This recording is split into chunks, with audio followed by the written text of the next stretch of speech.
最近很流行金枕蛋糕，今天做一个咸口的肉松金枕蛋糕。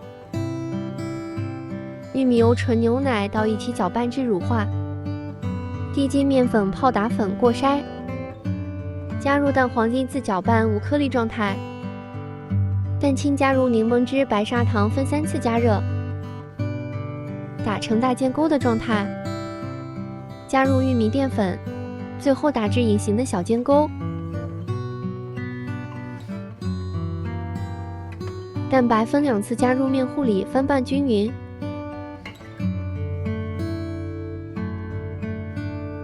最后加入肉松、葱花、火腿肠，翻拌均匀。模具底部放1张硅油纸，棉糊倒入模具，震动平整。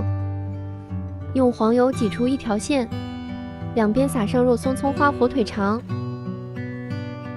送入烤箱。烤完立即震出热气。模具竖着晾着常温。这款蛋糕松软细腻，满满的肉松和火腿肠，喜欢香客蛋糕一定要来试试哦。